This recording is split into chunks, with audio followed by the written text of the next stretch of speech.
Face front, true believers. Bluedragonfive here. And Rohith Dhar. Over 10 years ago, Marvel's Daredevil stood above the rest and showed us the quality storytelling other shows were blind to. Now, with its official return, the burden falls to us to discern the truth by asking the question, will the new show measure up to the original? So join us as we start Discerning Daredevil Born Again, Season 2, Episode 5, The Grand Design. Mhm. So, things have gotten really good, Rohit, just as prognosticated, Episode 4 onward. Not things were not good leading up to that, but things have gotten really good. Yeah, I think there is a more renewed focus on theme and character. This episode, especially, is a good case study of that. With Matt's like internal, feelings about whether to help Bullseye or to leave him behind and just kind of move on with his mission. And the flashbacks being able to help further, on Kingpin's part, emphasize the overall beauty and tragedy of him as in Vanessa's relationship, and then for Matt's situation, it helps contextualize how much Foggy was like basically his Jiminy Cricket. And I think when we get to sort of bit of a spoiler on Bloody Moment, I think how that culminates for Daryl's character in this episode, I think is a really great sign, and I'm very curious to see how others react to Matt's decision at the end, moving forward. So, Okay. Yeah, tell you what, let's just get into it. We will begin a little summary of the plot. Okay, here's what happens in a nutshell. All right.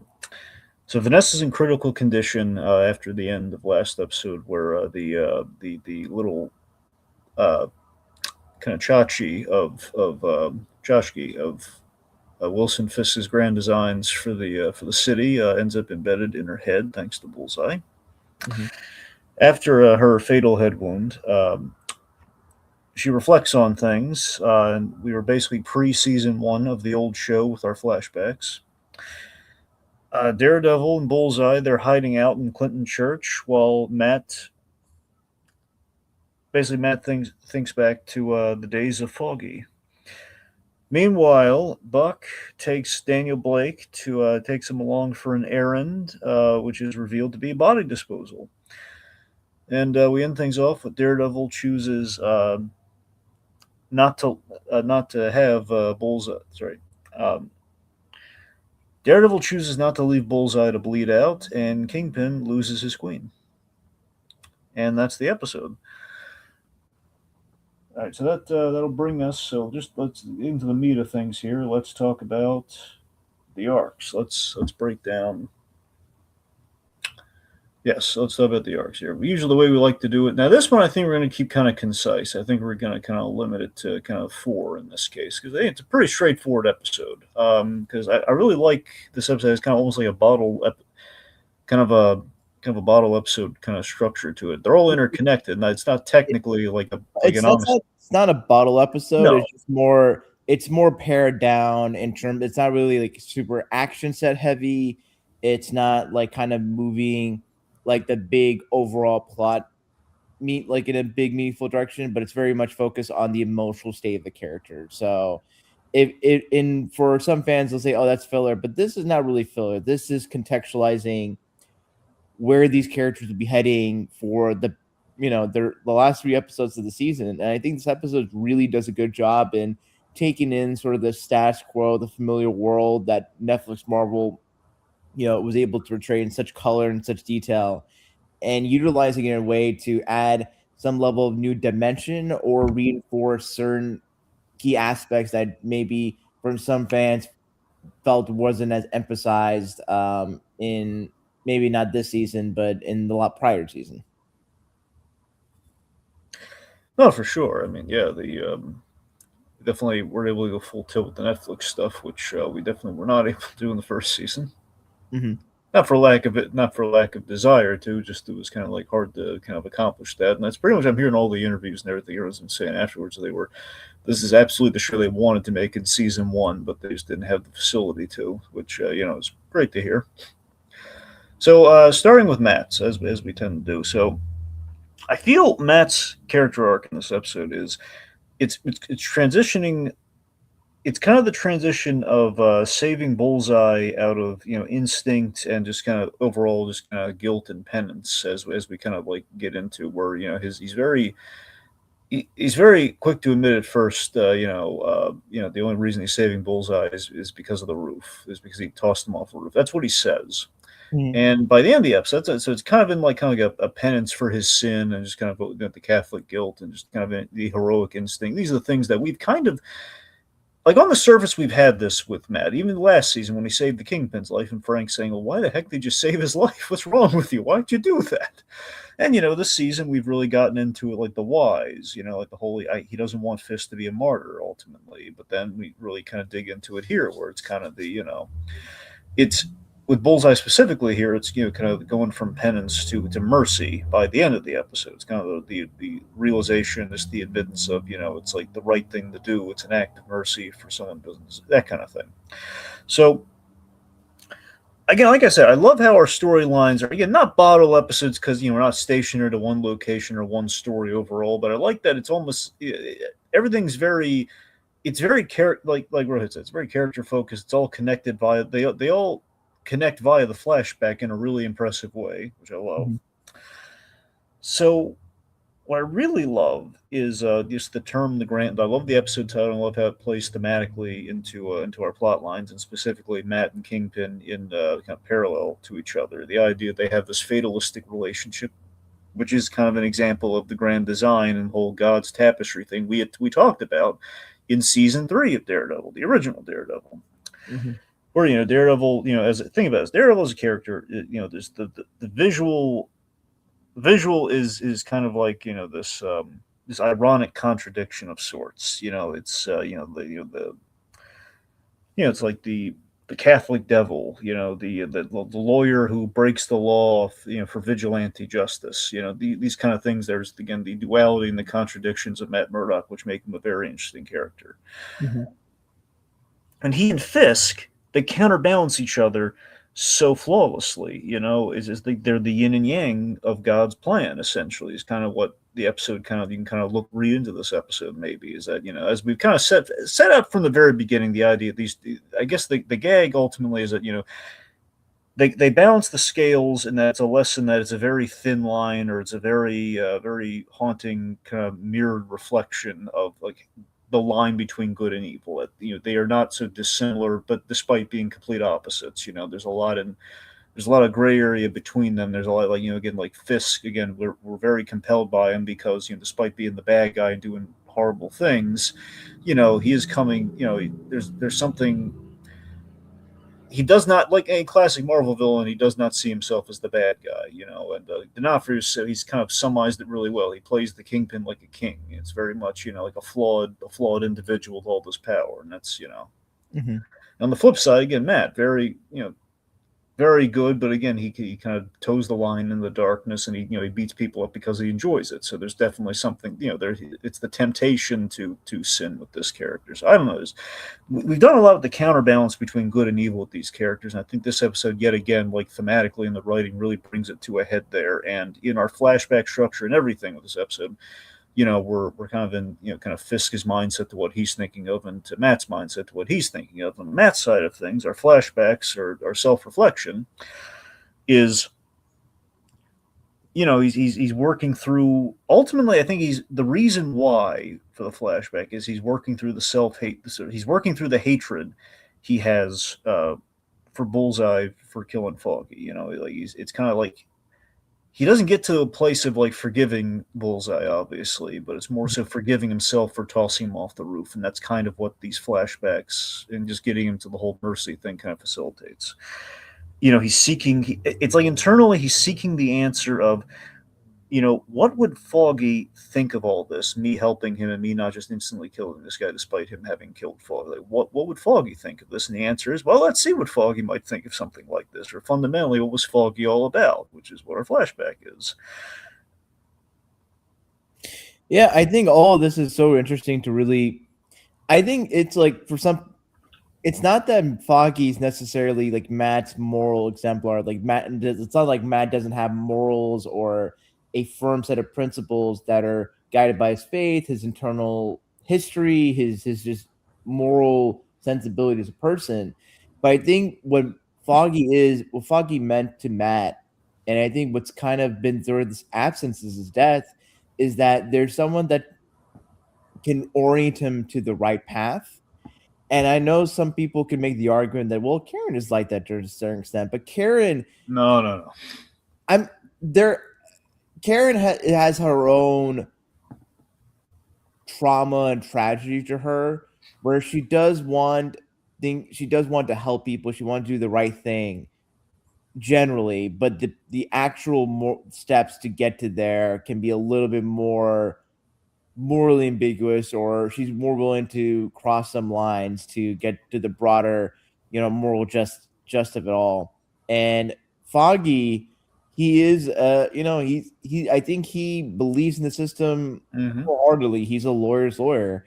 And I think some people make sort of the things like, well, Foggy's just, in it for the money as a lawyer, or just he emphasizes that We laws. saw the arc there. He started that way, and then he saw quickly the error in that line of thinking, though. I think it's not that Foggy didn't think of that thing. I think it's really ultimately like He had a sobering lesson with Fisk in like episode 3 of the original, though. He like, okay, we really shouldn't defend this guy. true. I think it's more of the fact that like Foggy, and I think this is not really emphasized as much, as that Foggy was like Matt, is like comes from a working class background, Mm-hmm. and I think that informs his level of empathy, Yeah. his connection with Foggy is a man of Hell's Kitchen. He yeah, grew up in the kitchen. He's a New Yorker through and through. yeah, like Senora Cardenas in the Mm-hmm. first season.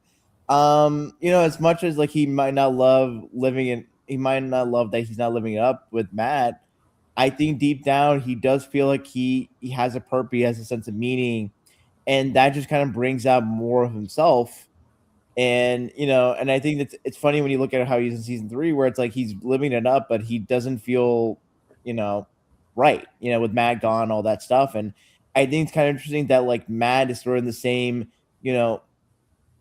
spiritual place, for lack of a better term, that Foggy was in season 3. And I think it's really interesting to see how both characters kind of deal with their respective absences. And I think for Matt to look upon his past, seeing how Foggy treated someone that didn't treat him well, but he was empathetic to what he went through growing up. Like for all intents and purposes, like Dex, while he's done horrific actions, he is in a state of in a sense a person that can commit monstrous deeds. He was not natural. Well, he had monstrous tendencies that, based upon the environment he was in, were controlled. But then when he got under Kingpin's thrall and Vanessa of it all, like he just kind of put in a bad place. And what's interesting with how Bullseye is portrayed in the last episode and this episode, um, he very much, his dynamic with Matt reminds me a lot of the dynamic between Batman and Joker and Telltale Batman season 2. If you go on down the vigilante Joker path. Yeah, no, I see. I see where your head's at on that one. The idea that you can kind of contain and direct like the madness, Yeah, like channel into something or positive. someone who is psychologically not all the way there, like tries to follow a vigilante code of ethics, or say, hey, I'm going to go outside the law and like try to like even the scales or whatever.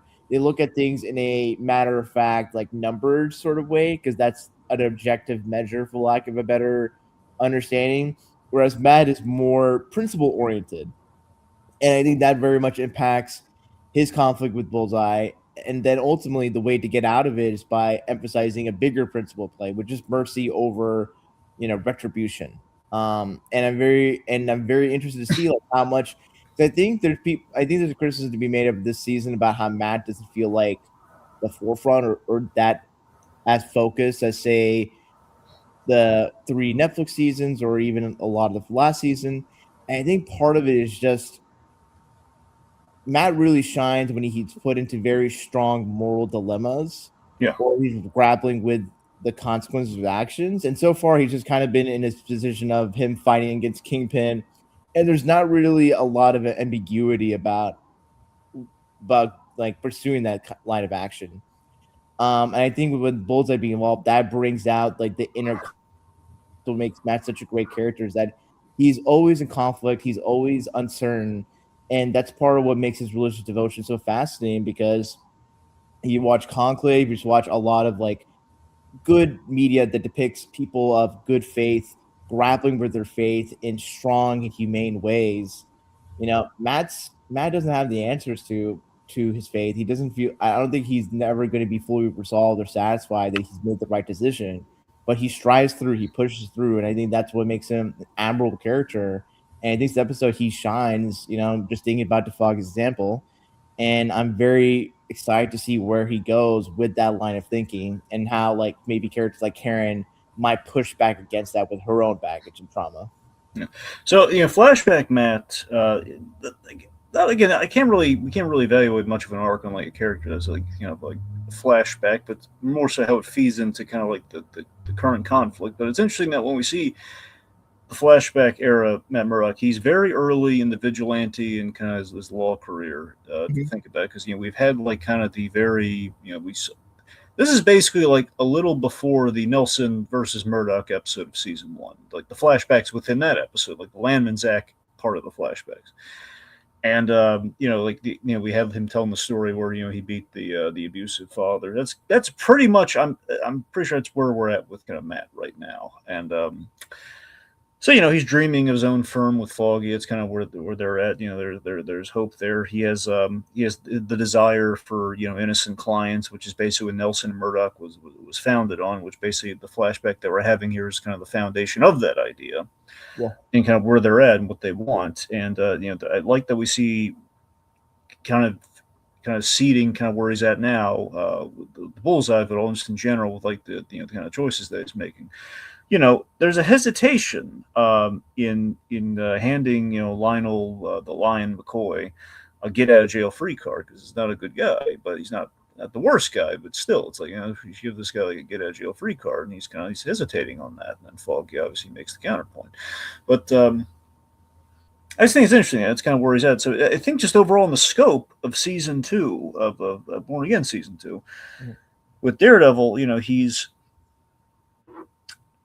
basically, again, he's basically getting into this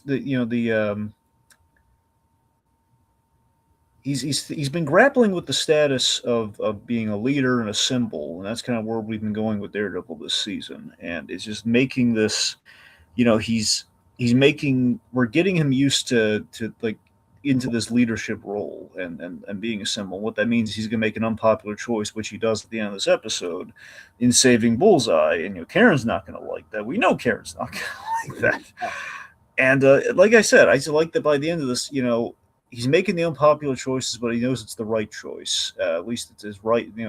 It's. I mean, he doesn't know that it's right, but I mean, it's he's doing the right thing. He's exercising the mercy and the right thing, and he's not, he's not again. At the end of this, he's not forgiving Bullseye, but he's he's in like the headspace to at least reluctantly team up with Bullseye, and again forgive himself for throwing him off the roof and just kind of having that moment of weakness. That's ultimately where he's at by the end. So I think he's moved past that. I think you could argue that there is a little bit of mercy towards Bullseye, because not to say that Bullseye is cognizant of the fact that like what he did was wrong, in a sense that like murder is wrong, and especially someone like Foggy. I honestly I don't think so, Rohit, because the whole last episode really got to restated this pretty well, and again connects very well with season 3. It's the idea that Bullseye, Dex, again, we have all this. There's all this all this fantastic psychology and baggage with the Bullseye character. And I want to get into it a little bit later with him, but let's just say Bullseye, he makes practical choices. Okay, and his whole thing is steeped with he has a problem empathizing with people. That's his whole foundational thing ever since the days of the suicide hotline, and the whole he has trouble. It's always him Or the trying to coach. yeah, that's what I'm saying. Going back all the way there, like in the therapy sessions and everything, is that he has his empathy problem, or it doesn't mean again you feel sympathy for the kid because his parents abandoned him, and he likened it to if I can be a perfectionist, maybe they'll come back, and that's you feel horrible for the kid, but again it's kind of led to this imbalance of sorts within him, and it's not an imbalance of like he was a monster through and through like from the beginning or anything. It's just the idea that he just doesn't know. He doesn't know right from wrong, which makes him crazy, but it doesn't make him a bad person, Yeah, he's a sociopath. And yeah. either I'm trying to figure out because I think it's like psychopath or sociopath. One of them is like they have issues with they have impulsive issues or issues with the cultural impulses. A sociopath just has trouble with empathy. Yes, that's right. Yes, and so in this case, like Dex, it's like there's just a chemical imbalance. There's like a mental disorder to him, and he for the most part he's trying to make do with that through therapy and like having his North Star with Julie and all that. Yeah, which ultimately, again, we kind of talked about this last episode, Rohit, but again, in a perverse way, I'm not saying it's like 1-to-1, but it kind of feels like he's kind of using Daredevil reluctantly as a North Star for him, at least this, for the story elements. Which kind of makes the comparisons between Telltale Joker, when we go the Joker Vigilante path even more, strong. Yeah. Anyway, so I guess we'll get into a little bit more of Bullseye later, but it's just ultimately I think he's. I think by the end of this episode he feels. I think he's realizing what he did to Foggy was wrong, but I think until that point, I really don't think he. I think it was more he's upset that he was misled and he was used as a tool to do that, but he doesn't feel necessarily bad about Foggy until the end. I don't even think he's fully there. I think he's kind of getting to the point of like realizing murder is wrong, or I shouldn't killing innocent people is wrong. Versus like I'm going out of my way. Like right now he's in the mindset. I'm only going to kill the people I'm here to kill. So again, I'm being the marksman that I am. Like the last episode when he killed all task force guys and not any of the innocent people in the crowd. It's like. He's not going to kill innocent people with the crowd because that's not what he's there to do. It's just the practicality of the characters. Like, no, I'm straight line of sight. I killed these people, and I'm trying to kill these people, not the innocent people. But I will use one as a human shield if it serves my purpose, though, and I won't feel bad about it because the empathy thing. Yeah, it's very he's operating on cold logic, and with the fact that his bullseye vision is blue, cold, that definitely comes through. And it's kind of funny, it's like Matt is the red passion, fire, and Bullseye being cold, from a distance, that sort of thing. I think that's makes them such great contrasts as You know me how I'm a sucker for the color theory in this show, and I just love we got our red, we got our white, and we got our blue. Mm-hmm. The U.S. flag. Yeah. All right, let's see. Okay, so let's talk about Fisk. Mm-hmm. Okay, so Fisk, he's in a bad place. He's wistful for the. I love that we see he's wistful for like the day on the beach, despite hating the beach. I love that we mentioned much like Darth Vader, I hate sand. Mm-hmm. I don't like the feeling of sand in between my toes. He just doesn't like it. But I love that we saw that moment there where he's going to like this safe harbor. Do you how are you familiar with how there's like certain analysis or takes on Kingpin being like on the spectrum or being I have heard them. I don't like to necessarily commit to that because like that the actor is but not necessarily the character, so I don't know, but I've heard that. I think because I know there's sort of not that Angus, well, he's either on the spectrum or like neurodivergent and all that. Yeah. With like sand, there's one sort of reasoning for why people that are on the spectrum or whatever might not like sand. It's just that there's like a texture feeling or sensory issue or on the other hand, it's like if we think to like Anakin Skywalker and Kingpin, they're people that are very much about order, having things like being solid and like tough and tangible set in place. And sand is like so like that's the whole thing about sand is that the more you grasp, the more you like it slips through your fingers. So that kind of Maybe George Lucas was on to something. yeah. Anyway. But yeah, so he's in a bad place. I like that we had kind of that little like it's the idea that this man loved his. I've always had this thing with certain characters. I love it when you can have. I usually use like F is for Family as the example. Berman, do you ever watch F is for Family? Like maybe 1 or 2 episodes. Well, just even if you've ever seen like the first episode, is the idea that what sold me on that show, aside from just me liking Bill Burr, was I love that that the character Frank Murphy character in that show. He is he's loud, he's abrasive, he's all the trappings of the '70s, good and bad. But by the same token, though, again, he can be loud and he can curse up a Blue Street, but he genuinely loves his wife and he loves his family. It's just always that redeeming quality, and it's just with that I love that Fisk, he truly loves Vanessa, and that was always like this huge like tentpole for him. And the idea that even like this memory that he just kind of cast aside is like like the beach. It was he said he didn't like it, but fundamentally, he loved being with her, and right now, like he'll just the idea he's looking back on that memory even more fondly. Yeah, for as much of a monster and like force of nature that the Kingpin is, the thing that is consistently human about him in both Netflix. It's like the idea, and later on the pineapple juice thing. That's what I'm talking. Like he knows all the he's an excellent husband. He's an excellent listener. Yeah, I think like what makes him human is like is his mother, his love for his mother, his love for Vanessa. These like very like on the outside soft, kind of traditionally feminine women that have this like very strong steely demeanor underneath it when push comes to stuff. So, and I think that's kind of maybe something he not only loves, but he in his sense he wishes he was like sort of how the women come off to him, soft and nurturing on the outside, but have that steel. And for Phil Woodson, it's like he's just old steel, and I think that's kind of what he appreciates Vanessa is that he can get a different side of. She brings out a different side of him that is just not natural to him. So Yeah, it's wonderful. Yeah. Anyway, so he wants Daredevil and Bullseye alive so he can just do unspeakable things to them for doing this to Vanessa. He is and more so Bullseye is blaming Daredevil for not letting him kill Bullseye and just blaming Daredevil for everything just in general. The point being he wants him alive no matter what. He is spiraling with Vanessa in critical condition. This parallels the last time Vanessa was in the hospital and on the brink of death, way back in season 1. I think it was episode 11. That's after the poisoning, and she. Anyways, we lost Wesley in conjunction. I think these are like bad feelings that are associated with Vanessa in critical condition. So this is like the worst day of his life way back in the first season was like when she was poisoned and Wesley died. So it's the maelstrom that's going on in his head. His world is falling apart, much like the glass symbol of it last episode.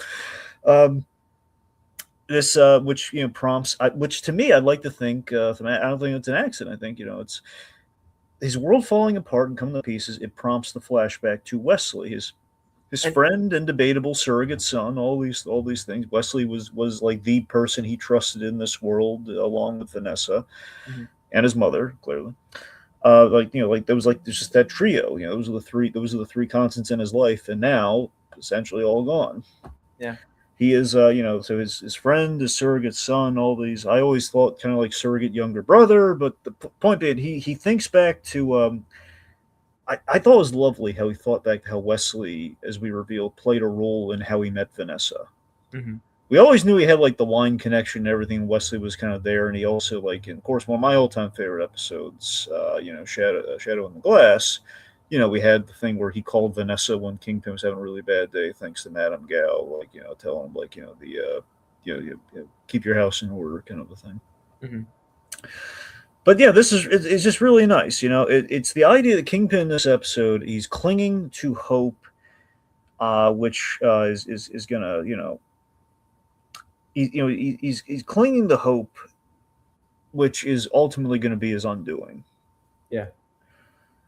You know, and Gives flashbacks to the Dark Knight Rises, where it's like, hope is what kills you.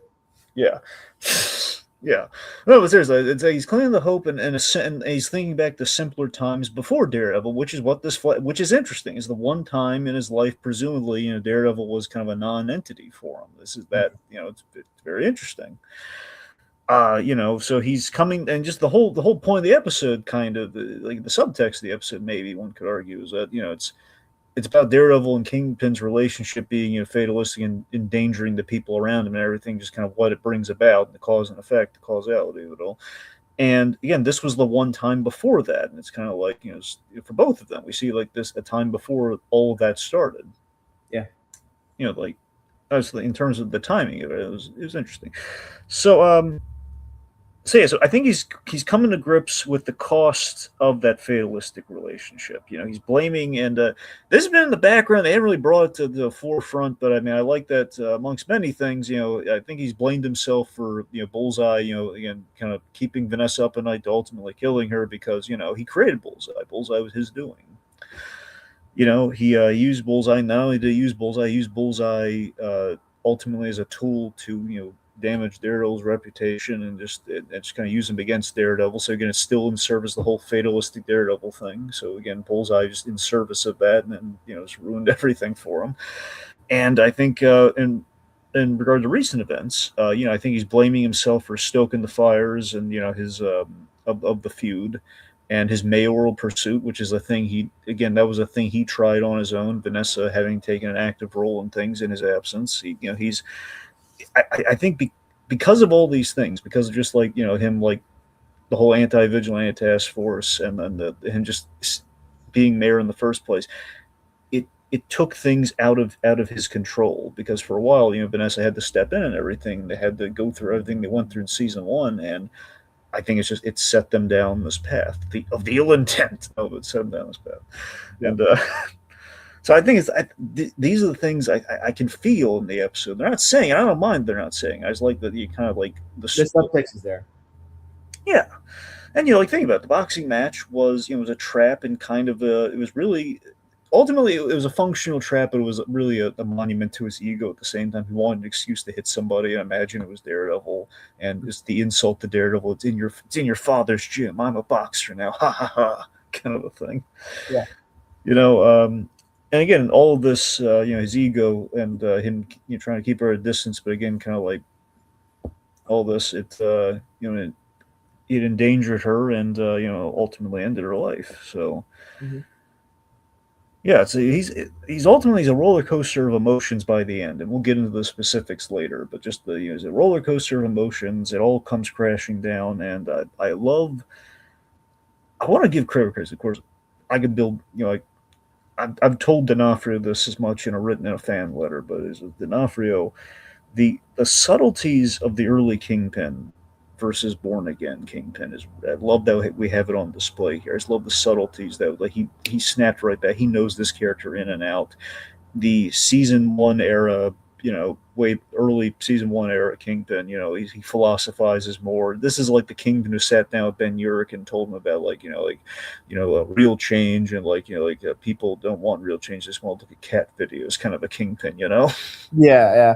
So this, yeah, It's kind of interesting that when he was like being vulnerable with Vanessa, it kind of felt like D'Onofrio just kind of went out of the Kingpin voice and was talking like typical Vincent D'Onofrio. I know, and we'll get there. We'll talk about that later. But yes, no, you're right. You're right. There was a mastery of it there, and I thought that was such a brilliant choice on his part, and something he's never done before until that moment. Mm-hmm. But yeah, they was like he's philosophized more his commentary on the modern world and the rich and the idea of the Kingpin. He amassed all this power, and before Vanessa, he never really appreciated culture and everything, and the art world and all these things like culture. Basically, Kingpin, with what you're saying, with kind of the softer side that Vanessa brought out in him, it also, I think, with her in his world, he embraced the affluence, he embraced the culture and the poetry into his life. Mm-hmm. Like you don't before Vanessa, you don't get Kingpin, saying, like in the like season 2 of Daredevil, when he has like the scene with Matt Murdock, just saying, the woman, the city that birthed me, and all this stuff, the woman who I love more than anything. All you don't get the lyrical kingpin until Vanessa. Yeah. There's like the divide there, he's she made him happy. She gave him a goal to shoot for, that I'm gonna make the Well, city safer. I'm gonna not and specifically, she saw him the emptiness that was there. yeah. Didn't run away or didn't judge him. Like she just kind of like any sort of piece of art, just took in the total magnitude of it. And I think that's something that Kingpin really latches onto because for someone of his size, his demeanor, stature, people are kind of put off and are scared of him and want to have a reasonable amount of distance. And Vanessa didn't act that way towards him. And I think that's what he latched onto and fell in love with, someone who sees him and doesn't recoil or is afraid of him. Because I think when people do that, it just feels like he feels like he's his father's son. And with Vanessa, he feels like he's his mother's son. And that I think is the beauty of the relationship between Vanessa and Wilson. Yeah. So by the end, as far as his arc goes, he's more broken than ever before. He basically is Humpty Dumpty. He's taking a great fall, and we're gonna see if he puts the pieces back. Well, it's probably gonna be like a Kinsuki thing. Will he be reassembled, maybe stronger and more dangerous than ever before? But God, it's gonna be terrifying and scarred up the heck. Like Anakin Skywalker. Yeah, pretty much. Yeah. Yeah. All right, so let's talk about Bullseye. Just want to delve into this a little bit more here. So Bullseye, he's killed, he's killed Vanessa. There's been some Kennedy debate of, like what are you? I want to see where you come down on this because John Kelly and I really got into this. Like, how do you the blow that killed her? Okay. Yeah. Do you think was Bullseye aiming for Kingpin or was he aiming for Vanessa? What's your take on it? Because he was shot. He was shot during it. That's what started. The level of marksmanship, it could be believable that he could go for both. But I think just the way things turn out, it's like if Kingpin was focused on him, there was no one that was going to be focused on Vanessa, and so whether just on a subconscious level, like he just threw it and anticipated Kingpin's response. I think he probably intended just to go out kill Kingpin, just because like. Remember though, Vanessa's the one who manipulated him. He did. I mean, and killing her would hurt Fisk, and it'd be like the equivalent to Foggy. That is the question. Well, I guess maybe in his mind, he feels like if you task me to take out someone that, like, if he was tasked to kill someone that Matt loved, and maybe in his mind, it's like, all right, Vanessa, I'm going to take out someone that you love, and that is Wilson. Okay, that is the other. You're right, and that's the other point, though. It could have been for those reasons. That's why we're unsure because he was shot in the middle of the throw. Yeah. All right. Okay, let's see. Anyway, so Bullseye. So after achieving that his deluded goal of like one good deed, balancing the scales, basically absolution for Foggy. Not necessarily that he feels bad for Foggy, that he feels bad for the situation that that misled him for Foggy. So he's accepted his path. He's accepted. Okay, I'm bleeding out. He's been gut shot, and okay, admittedly, there's a big leap. There's a big miracle exception. Okay, he would probably be dead after all the walking that he that he did. I mean, this dude should have died from his fall from the roof in the first season. Well, he had the adamantium. He has the adamantium spine though. But you're right. He fell on his face though. So I'm with you. Yeah. But they call it out though. They call it like 1,000,000-1. There's no reason he should have survived. This whole thing is he expected to die, and but the spine is somehow that spine is the only reason he's alive. Don't ask me how it works. All right. In hindsight, I really wish he fell backwards, but dramatically it works better if he falls on his face. Mm-hmm. Anyway, but yeah, still though, it's just the idea that he's accepted his path, he's accepted death, which is on its way. I mean, it's a gut shot plus maybe I don't know if the spine yet again is protecting him, probably not, but just So he's accepted death. It's not, again, not moral, but a practical, just kind of acceptance. Of, like, I've seen this a million times. I'm going to bleed out, and just the comfort of his it's one last screw. He screwed Fisk over in some way at the end, though. That he's that he'll be going out with that kind of thinking that clears his conscience, I guess, in a sense. So, and basically, he was measuring up to his North Star. That was in his quote unquote heroic act, like his Daredevil like act. Like, well, Daredevil won't kill him. I will do this for Daredevil.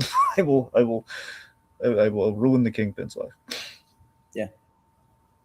And again, it's just this warped version of Daredevil as the North Star, and just completely missing the point of what Daredevil does. Which, again, I love that twisted logic with Bullseye. What we're seeing this season with him, with all that. I love the irony. We go to Clinton Church, where he killed Father Lantom and where he fought Daredevil, and where all this goes down. Terrorize Karen. Yep, terrorize Karen. Yep, and so the point being, so with his arc here, I'm sorry, I'm just going all over the place with Bullseye here. The point being, he in the place where he's killed Lantom, and he's also kind of, in a sense, found religion, kind of, with the whole absolution thing. So Clinton Church has been very big for him. He, after all this, Daredevil refuses to leave him. He says, "Well, why save me?" Well, he asked the big question: Why save me after what I've done to you? And I think slowly he is understanding right from wrong via Daredevil. He's not all the way there yet, but I think he's starting to get it with, like, the whole, with the Foggy bit, with what happens there. I think with the fact that Daredevil comes back because of our money shot here. I think that's Yeah. Ultimately, I think I think it's starting to sink in. I think we'll get to a place where he'll finally understand right from wrong, but everyone's still going to hate him, as they should. But Yeah. Okay, so lastly, I want to talk about Buck and Daniel Blake, just kind of combined here. Mm-hmm. So there's a possible. So with Daniel Blake is Mike Gandolfini, of course, doing a really good job this season with Daniel Blake, and I think there's a possible parallel to Fisk in Daniel Blake in that I'm really sure I'm reading into this. I don't think this is necessarily what they're doing. I could see it maybe kind of going this way because I think it's supposed to be flawed inherently. It's that Daniel Blake, he still, he hasn't ratted out BB Urich. He hasn't. He has kind of this interesting dynamic with BB Urich, and we've kind of seen it where BB is like, she's charmed by Daniel Blake, but she has no compunction about using him to her own means, and we've seen this time and time again. And it's it's very direct. So we're not really any ambiguity there. It's just the fact that she kind of likes him, but she does not that much. And Daniel Blake, it feels like maybe, and this is where I'm reading into things. Maybe he's trying to build a relationship with BB. I think someone made the comparison online that, like, Buck is evil Matt. Mm-hmm. Daniel Blake is evil Foggy, and then Heather's evil Karen. Oh my! Wait, Heather? Yeah. Yeah. I guess that makes sense. Yeah, mm-hmm. I've heard the whole. I haven't heard the evil Karen. I've heard the evil Matt and Foggy thing. I think they're just doing that because they look. I love the hot dog bit that we gave those guys. I thought that was fantastic. But I still just the evil Matt and Foggy thing. It's a bit of a stretch. Anyway, here's the reach that I had. Okay, you just have one thin white guy and then a heavier set white guy, and it's like, oh, that's Man Foggy. Yeah. I mean, look, it's a cute idea, but I was like, I don't think so. Abbott Costello, the original Man Foggy. Yeah, Laurel and Hardy, Abbott Costello, what have you. Yeah. Okay, no, here's the R2D2 is the original Man Foggy. Think about it. Right. Okay, no, seriously, what I'm getting at is that perhaps Daniel Blake might be trying to build a relationship with BB Urich, but it's built on a lie versus the whole very truth. The truth being the bond between Fisk and Vanessa. This one's kind of very much built in a lie, but it's also in complete contrast. This is a one-sided relationship. I mean, she tolerates him, but he likes her, and he hasn't made her the sacrificial lamb or killed her himself. At least not yet, or just not. So I don't know. I think that maybe there's if there are a lot of stuff's put on Daniel Blake in terms of speculation stuff there, and of course some people can make the leap that, especially now, we know for sure we're not doing despite what John Kelly might have you believe, I'm pretty sure we're not going to have Daniel. Daniel Blake is not going to be our. I think he's might be. It might be kind of a Richard Fisk kind of thing, but he's not actually going to be. Yeah. I'm sorry. John Kelly is proposing, and it's an interesting idea, but he's proposing that Daniel Blake could be Leland Owlsley's son that we set up. I think I more like it. Yeah, I think he's just an OC. I yeah. Yeah, honestly, honestly you could have maybe if we had not known anything about Matthew Lillard's character, he I could have. know. I really wanted him to be. I really wanted him to be It's kind Leland of Owlsley. crazy. We're 5 episodes in, and I felt like Mr. Charles has not been such a big part of the season. I mean, Um, he had a good bit in episode 4. yeah, but it's like I feel like if you have Matthew, not to say he would have like a big prominent role, but like he's the like his presence is why Mayor Fisk is able to do what he does Yeah. with a lot of impunity. So I figure he would factor into how Mayor Fisk is no longer mayor. At least that's my feelings about it. But also on the same token, like Jessica Jones is in season 2 and she hasn't shown up for 5 episodes. So it's like, is she going to be in episode 7 or 8? No, I think she's going to be in the next one. Okay. Now the question is if she's going to show up at the end of the next one. I think that's what's going to happen. I think she'll be. I think best case we're looking at halfway through. I think realistically end of episode 6 and then 7 and 8 she'll be there till the end. So anyway, my point is, I put a hole in John Kelling's thing only because it's. I think he'd be more like Leland Owlsley's grandson for starters. Secondly, again, again the ship has sailed. Like Matthew Lillard was like, apparently season 4. Had they done a season 4, we would have done Leland Owlsley's son, and that would have been awesome. And hypothetically, Matthew Lillard as him would have been great. But yeah, but still, the idea of Daniel Blake, and we had Buck mentioning him as the heir apparent. So I think there is maybe a little bit of an intention of, at the very least, Buck and I keep going on about this. Wesley is kind of like the son-esque figure to the Kingpin, which is what they said in the show. I would say that Buck and Daniel Blake are maybe kind of co-Wesleys in a sense, ultimately. And by proxy of that, if Daniel Blake's more like the younger guy, heir apparent, and Fisk takes a liking to him, sees himself in the guy. He's like Wesley if he was taking a more Otisburg direction. Yeah. So I think both Buck and Daniel Blake, Buck for obvious reasons that we see in this episode, there's some Wesley connects there, and I like them as kind of like a functioning unit that can measure up to Wesley to a degree. I mean, mostly, I really Buck's shouldering a lot of that, but in terms of like just the connection, you have some Daniel Blake there anyway. Yeah.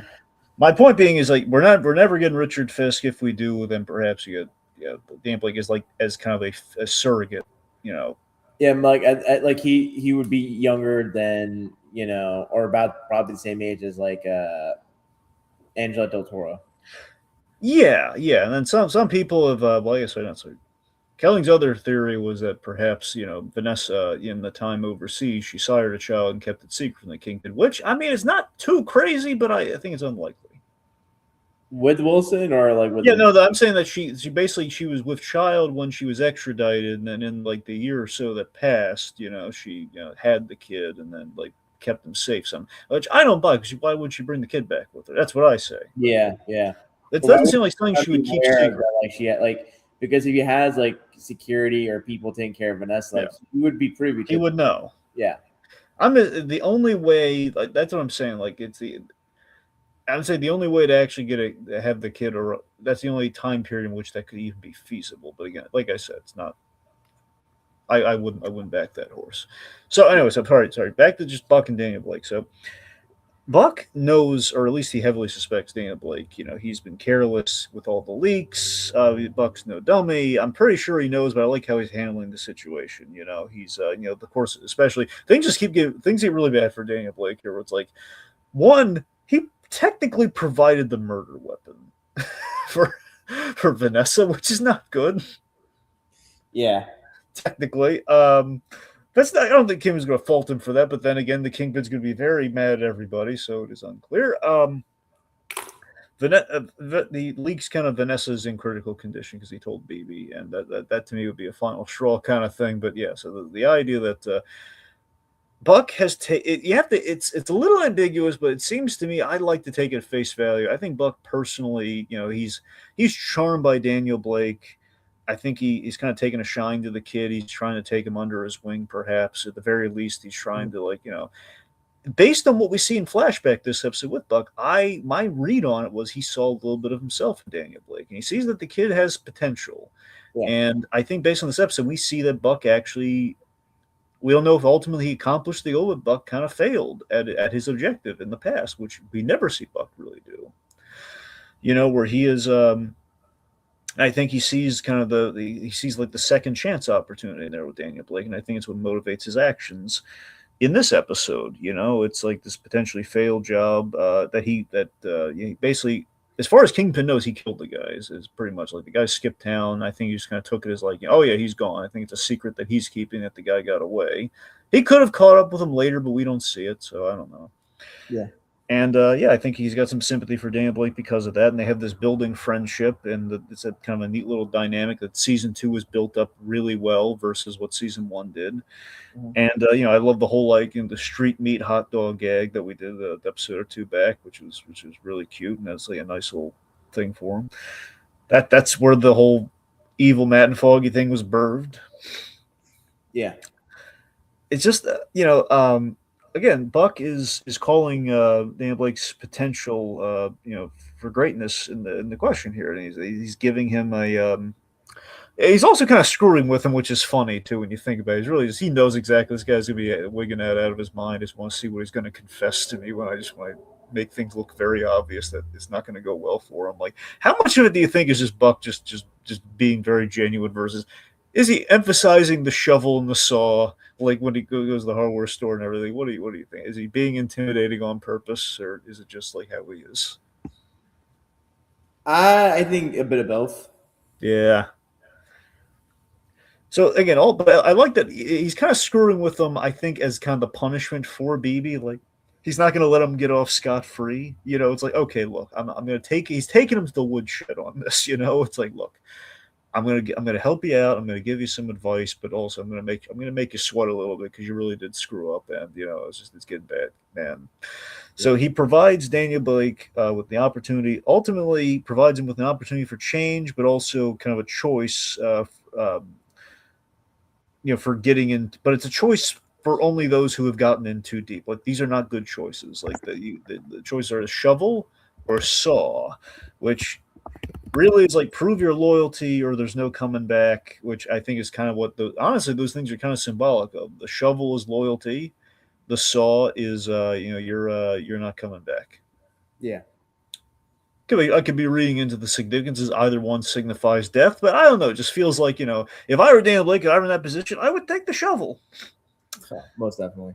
That's just me. But again, fundamentally, it's like get your hands dirty, and of course, if you do this, there's no going back. It's pretty much like it's the Goodfellas opening, pretty much. That's kind of. I'm not saying verbatim. I'm just saying it's kind of the position we're putting Daniel Blake in. He's the Henry Hill at this point. Oh yeah. He's dug his own grave. Most definitely. Yeah.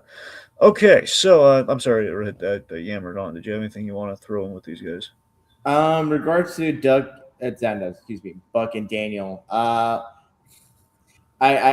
appreciate I really appreciate this little micro expression on Michael Gandolfini's face when Buck comes in with with tools and there's like a lip quiver. It's like, oh, that's he's really selling just how scared shitless Daniel is of Buck. And I think and like the way that that gag ends, it's like saw or shovel. It's like, oh, and the thing was that was in the trailer or like it's either the original trailer or mid-season trailer. And I can't believe it didn't clock that was going to be the end for that gag. So I props to how that all played out. Yeah. All right. So with all that said, I think it's time we get to one of our favorite segments, the blinding moment of awesome. Mm-hmm. In 1 sec.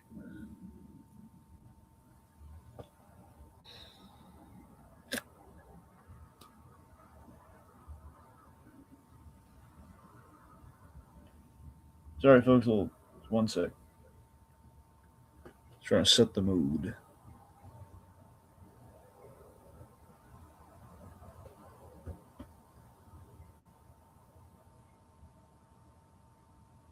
Blind Matt Murdock. I'm Hey. blind Matt Murdock. I'm blind Matt Murdock. Okay, there we go. I figured we'd be kicking ourselves. We didn't use it in the episode where we actually have Foggy, so it just felt appropriate. Okay, anyway. I'm just thinking out loud. It's like, as of this month, it'll been what 5 years since I've been doing stuff with you guys. Like I'm 5 years because I was on an episode of Falcon Winter Soldier. And I'm now just talking about season 2 of Daredevil Born Again, which is technically season 5 of like TV Daredevil or just television Daredevil, and we have this as a running bit. So mine have 5 years gone by so quickly. Yeah. That was introduced way before you. Oh yeah. All right, so we're going to talk about our favorite, some of the standout moments here, and let me say this overall, and then we'll get into it because I had an honorable mention. Okay, because again, it's kind of hard to nail down to a specific moment. If you want to be all like technical, you could, but it's like just how they recaptured the look of the Netflix show is overall. But that first moment where we like rack focus and we go back to the art gallery was like, oh my god, we're back in the Netflix show. Yeah. It was a good feeling, man. It was like, oh, back when everything was sunshine and roses. Like every time like people were griping about season 1 of Born Again, it was like, oh man, that's what again the whole basis of our intro for Daredevil Born Again is asking the question like, does it measure up? Does it to the original? Does it feel like the original? And this episode, we had moments. It was like the original. Yeah.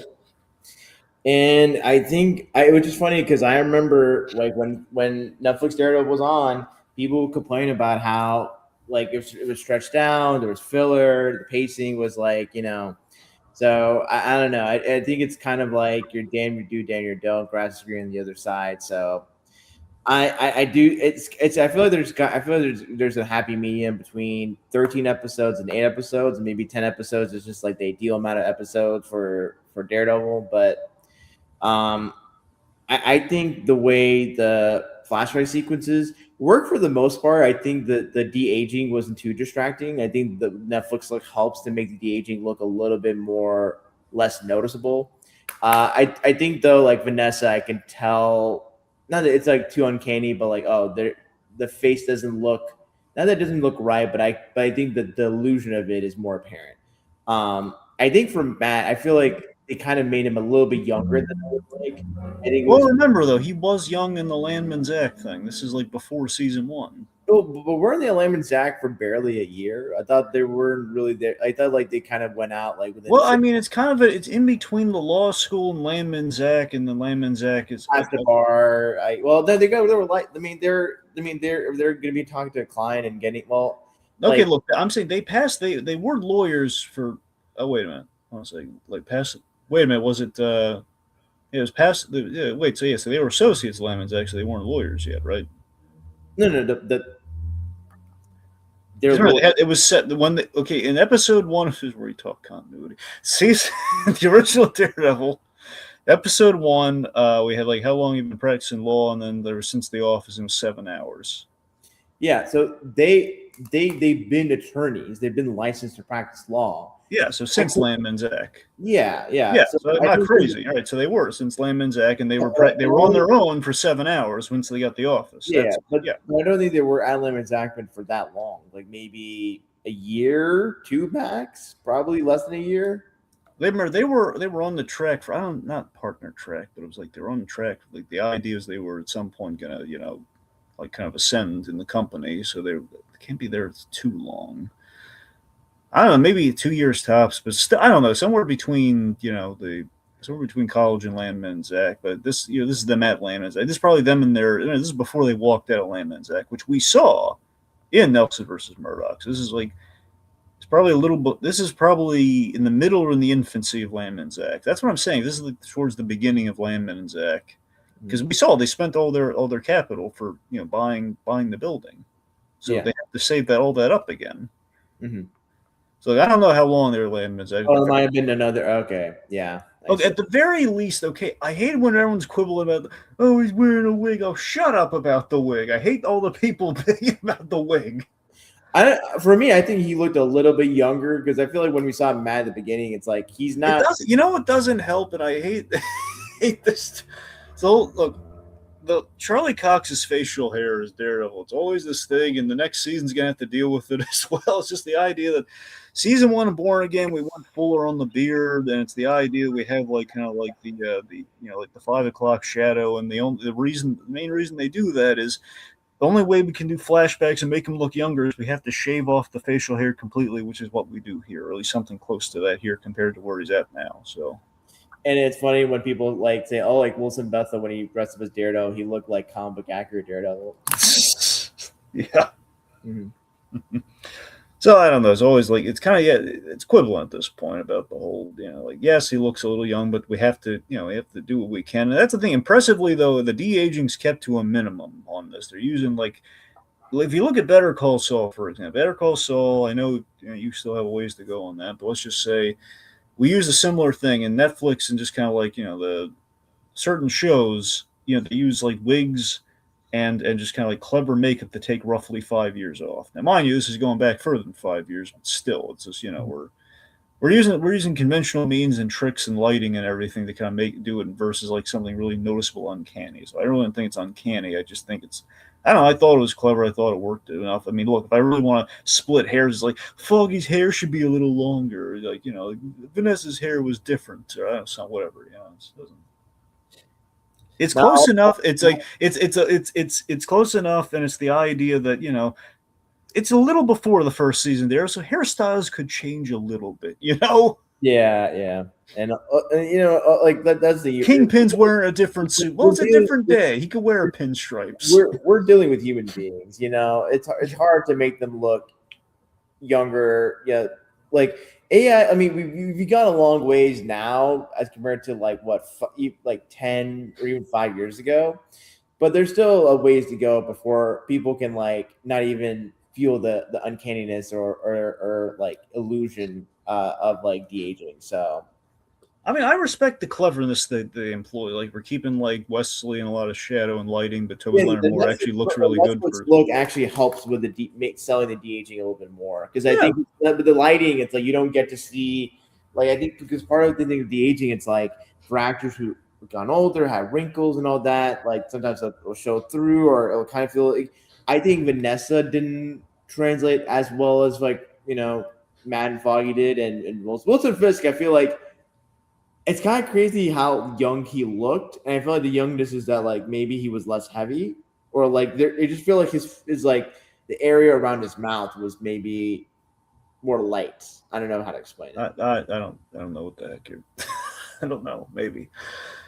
I mean, it doesn't help that we've gone back in time with Kingpin twice, 2 other times in the MCU to try and measure up to kind of the Netflix era of Daredevil, and I think this is the most successful we've done it. Admittedly, Hawkeye, the deleted scenes from Hawkeye were they put him in the actual suit and everything from season 1 era Daredevil. That was as close as they got it, but then again, it was really like a blink and you miss it scene.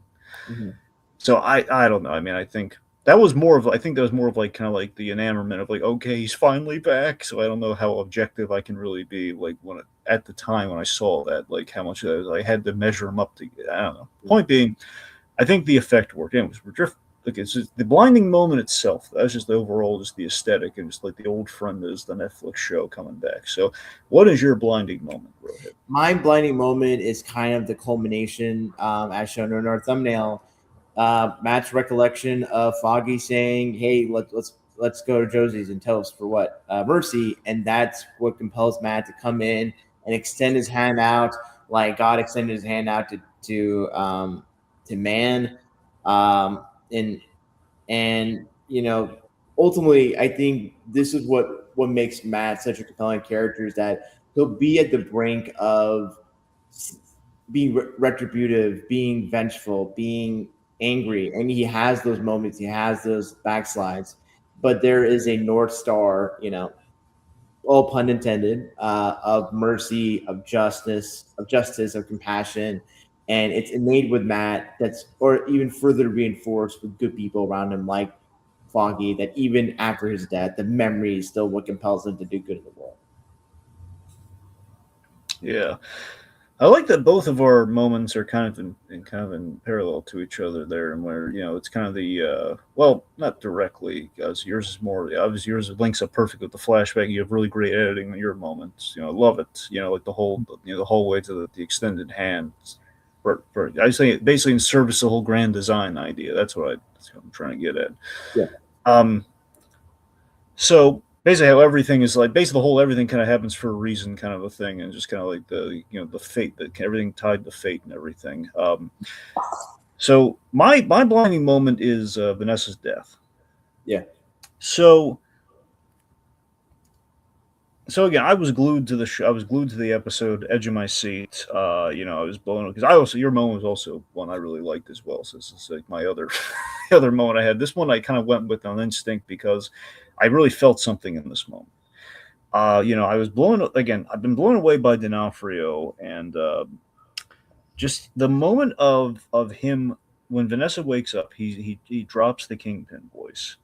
Yeah, because that's kind of why it had to be my blind moment, because I have never seen with the Kingpin before, and it's D'Onofrio. It's fast. I was so captivated when I was already like focused on the episode. I was like, just something just felt off, but in all the right ways, Just seeing again like all the layers of humanity. It's the most vulnerable we've seen Kingpin since the day his father died, in his childhood. There's those since the Shadow and the Glass stuff, where it wasn't even D'Onofrio doing the acting there, because it was the kid. It's the most vulnerable we've ever seen him. Just again, it's not even that it's not like, oh, D'Onofrio forgot the Kingpin voice. It's not that. No, it's the fact that he is, the Kingpin is this. It is the shell that protects him from the world. It's the hardness that you talked about before. It's kind of the like this the granite rock that is the Kingpin. And underneath it all, there is that kid, and that's kind of that what comes out here. Just the fact that he's so in love with this woman, and it looked really bad for her. Look, she was going to die, and he was convinced it was, and all the hope that he's clung to, and just comes through here is like, Kingpin is he's been through it, but you feel such sympathy, and you feel so bad for what the Kingpin's kind of been going through here, and he just. Again, you're really moved by, oh my god, he was so he's so not in control of the moment, and the whole thing where he's kind of scaring the orderly a little bit, and like Vanessa's like, again, like they're so adorable together, like, but Wilson, you're scaring her. It's like I didn't mean to. It's just like it's just, I mean, for me though specifically, it's the moment where, beside the voice change, it's the moment where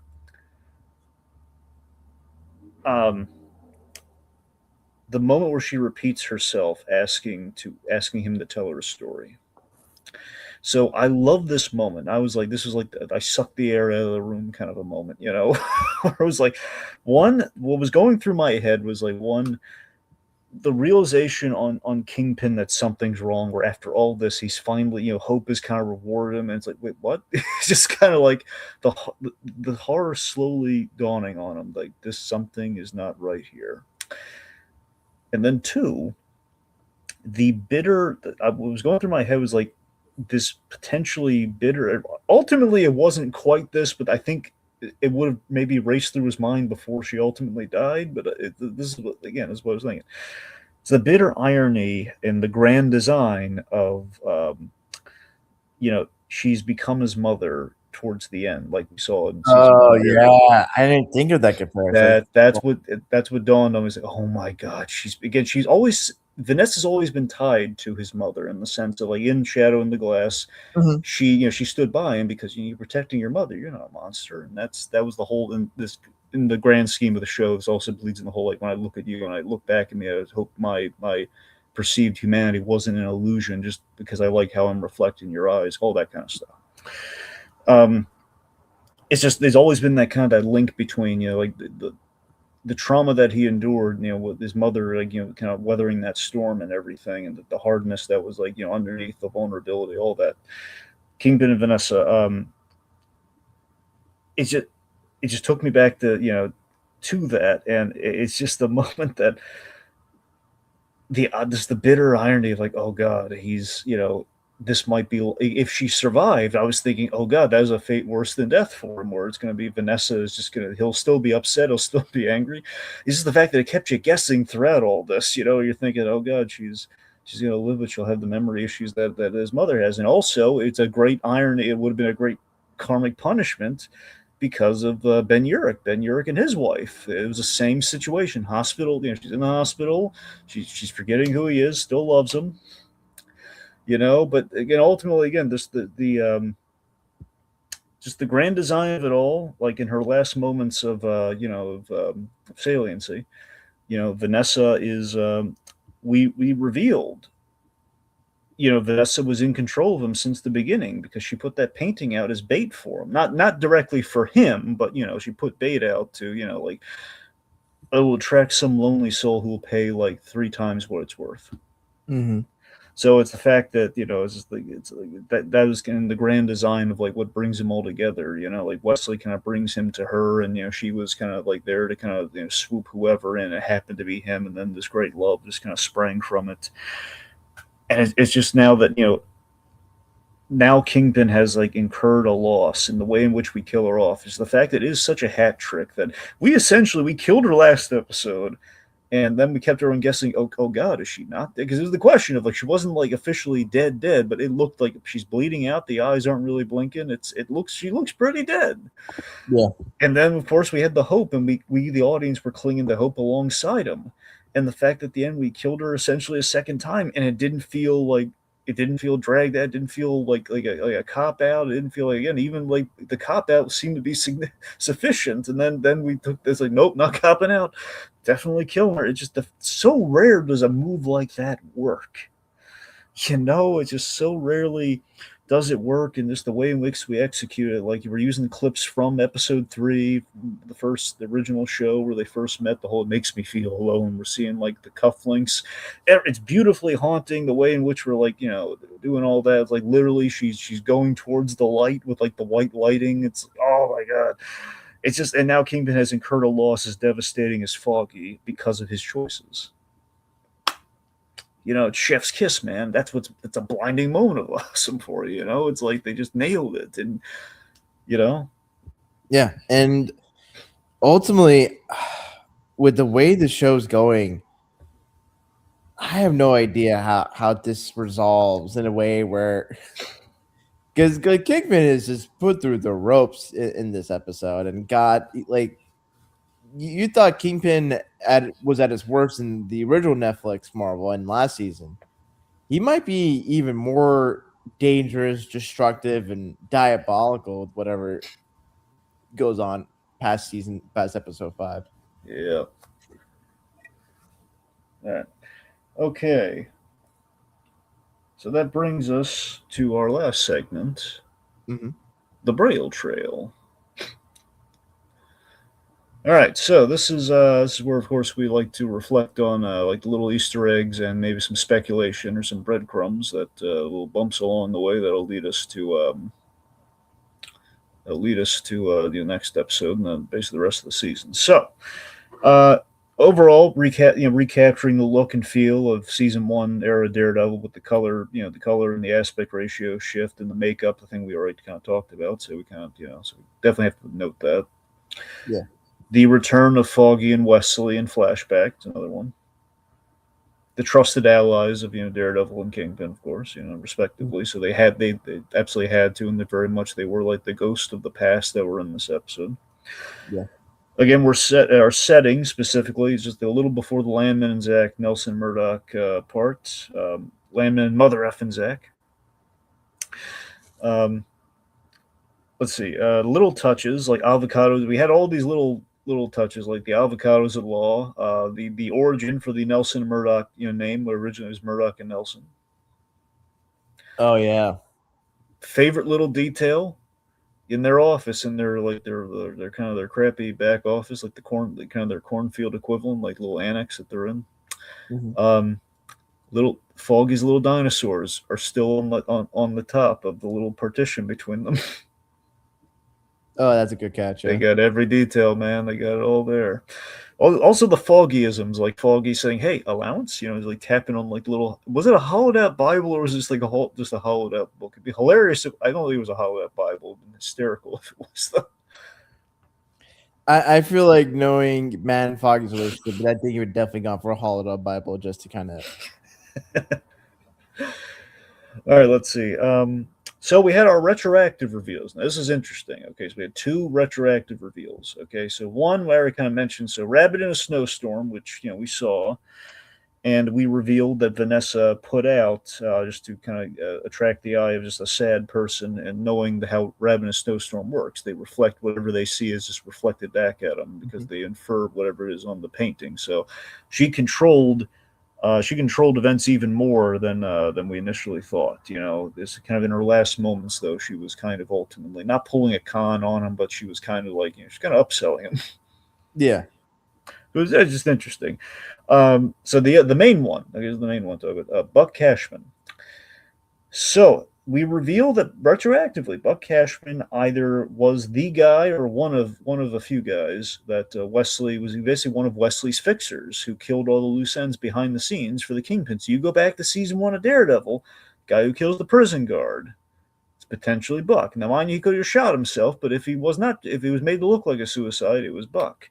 The failed assassin that Daredevil fought in episode 1, who ends up like hanging himself in his cell. Buck Cashman. The guy, the Union Allied guy that Karen was framed for murdering, Buck Cashman. I feel like Buck Cashman he just uses a gun so often for his kills. I feel like it might not be. Like I said, it's not.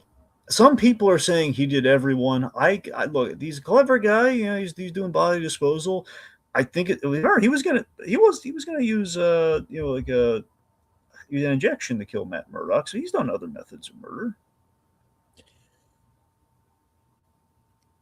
I guess I just like. Well, I'm just saying I could see it either way, but regardless, the fact that he was at least one of Wesley's guys, and he was at least responsible for probably one of those things that we saw.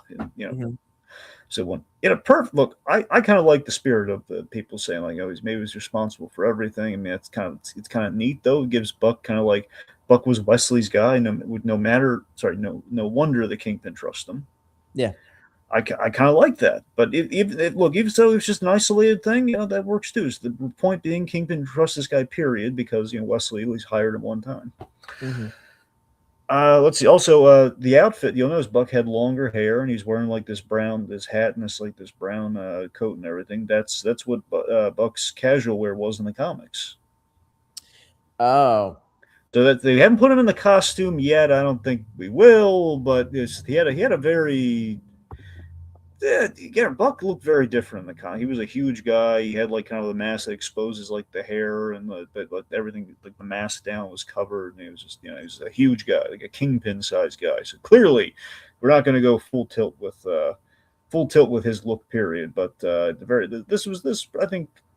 I forget if we used him in Devil's Reign, the comic, or not, but I think that's what his look. They used the casual look in there, so that's pretty much what he looked like.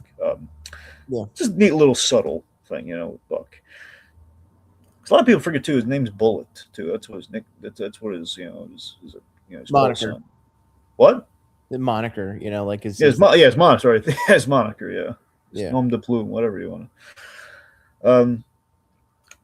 Let's see. So Bullseye. So again, I love the irony here. Bullseye is wounded and hiding in the same church, in Clinton Church, with the task force pursuing him, which is the complete reverse of Daredevil in season 3, or in the original season 3. We're thinking about it. Bullseye was part of the FBI, and they're circling the Clinton Church, and they were trying to break the doors down. They were looking for Daredevil. So now he's in the exact. That was cute. Yeah. Yeah. Let's see. Oh yeah. So again, the namesake of the episode is a direct season 3 callback. It was the whole the grand design God's tapestry was that scene. So it's where we get the namesake from. And again, we're at Clinton Church where all that went down. So again, very important location.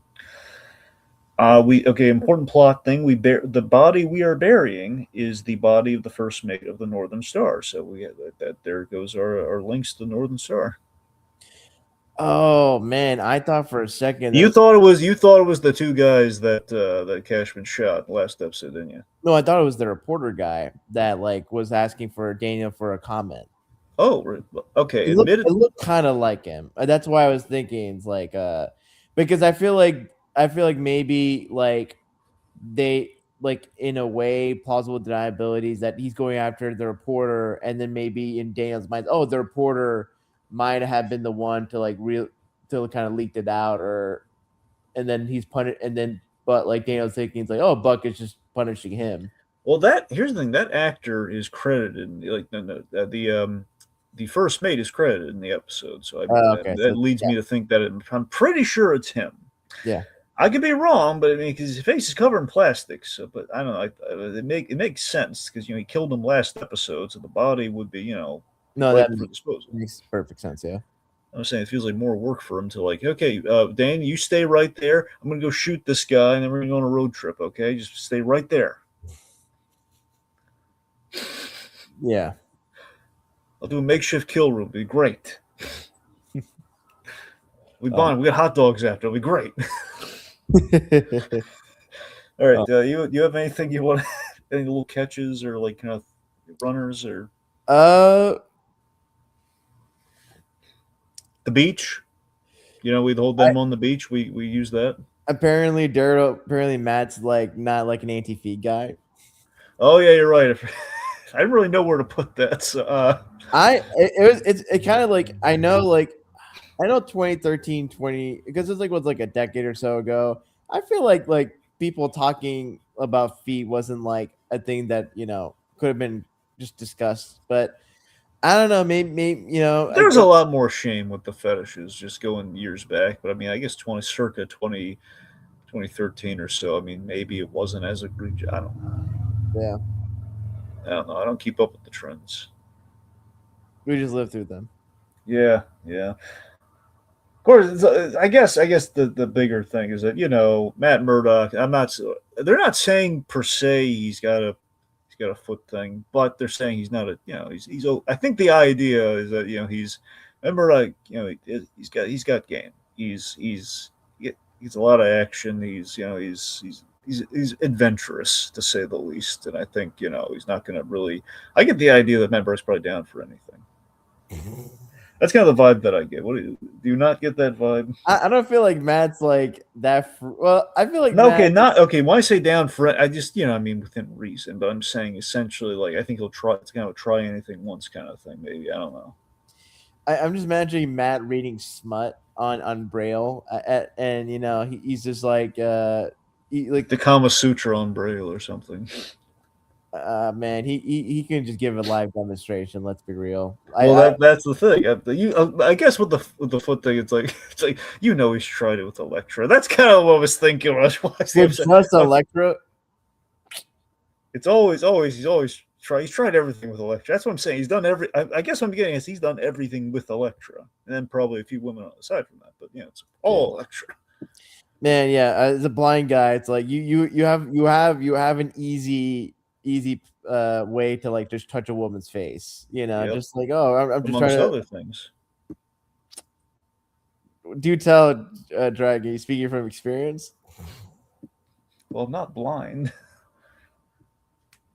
Well, you didn't have to. You could pretend to be blind, but No, you're right. You use that trick. I have not used that trick. I've seen the red sunglasses you have. I know you've tried it. Okay. I don't have red sunglasses. Yes, you do. My profile pic does not indicate reality. Are you an actual dragon? Are you scared of knights? Your favorite character is literally nicknamed the Dark Knight. Okay, you realize I'm silhouette. I'm not like an actual. It's not. Well, you do know I'm also like not a white redhead. What? Well, Matt, like Matt. Matt, come on, Matt's in the show. He's barely redhead. I mean, he was a lot more red in the first season. They kind of like died down on the red. Admittedly, the red lighting helped a lot with that, but. Mm-hmm. Anyway, okay, we're getting off track. Yeah. Okay, the point. Okay, is there? Okay, the point being, Matt Murdock. He's we're a little nod to like the adventurousness. I mean, he's been with She-Hulk. He's he gets around. Yep. All right. Let's see. I'm trying to think if there's anything else. We mentioned Josie's. Going to Josie's like the old kind of starting a law firm. Again, we get a lot of Easter eggs to the Netflix show and stuff. And again, with the color theory, Vanessa wearing the white dress and going into the white lights of the color thing, and that we end the episode with the sound of the ocean and going to the beach. So again, the beach thing kind of came back. Oh yeah. Oh, here's a weird one I was about to throw in there. Last one. I loved. This is gonna sound silly. Again, with like finding redeeming qualities for evil characters. Pal. I love that Pal was being an Irish cop. He was probably an Irish Catholic. He was civil with the priest. Mm-hmm. Compared to everyone else, that every other, like, he just kind of barges in. He's mean to everybody. He was comparatively he was very nice to that priest comparatively. Wasn't even then he wasn't like he still kind of shoved him aside a little bit, but he wouldn't, not aggressively. Yeah. Like he showed him like an ounce of respect, not a lot, but like an ounce. In Cold Nor's like, yeah, rules don't apply today. He walked in. I was saying that's kind of which I guess the other thing too. Cold Nor's still in play. We haven't really done a lot with them, but still, that's kind of a. It looks like the task force is not going to be in the Punisher special, which I mean I kind of regret because I would have loved to have seen Punisher kill Pal so much. Mm-hmm.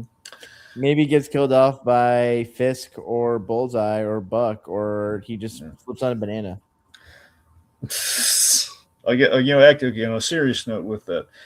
He has been buddying up with Fisk, and that's something we've been kind of building, and we kind of see that here in a very vulnerable kind of moment there. So he's so yeah, I'm just saying it's something to keep an eye on with Pal. That Fisk is definitely it's got a thing going with Pal. I wouldn't be surprised if Fisk just tells Pal who Daredevil is. I maybe not Pal directly, but I feel like will Kingpin actually reveal Daredevil's identity? I don't know. I mean, ordinarily you're right. No, he wouldn't, but under the circumstances, that's what I'm wondering. Mm-hmm. At the very least, within his inner circle. Like, in his inner circle, only Buck knows. Yeah. That's the thing. Only he and Buck know, and Buck can be trusted because Buck's of the Wesley generation. Mm-hmm. All right. Okay, well, that said, again, I think we've covered a lot of ground here. We've done a lot of discerning. That we have. So I want to thank you for coming on, Rohith. Mm-hmm.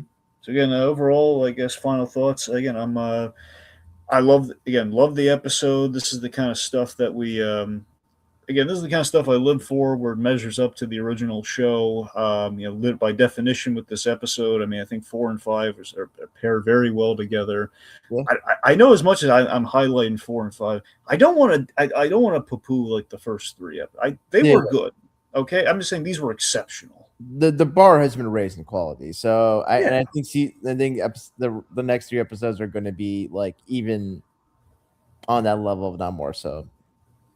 Yeah, so again, we got a good feeling. Things are going really great for the season. This is a big milestone episode for sure. I mean, 4 was a big halfway point, and this is like this is like 4 and 5 are signifying that. So I just again, this recaptures the feeling of watching the original show, man, for the first time, where it's like I want everything I want to see in a Daredevil show, and it's like, okay, we're doing Bullseye and stuff, and again, I'm marveling at D'Onofrio all over again in new ways. It's a good time, man. We are absolutely we're in good shape. Okay, so that's all for now until the next daring installment of Discerning Daredevil, Born Again. Pineapple juice. It makes your lips tingle.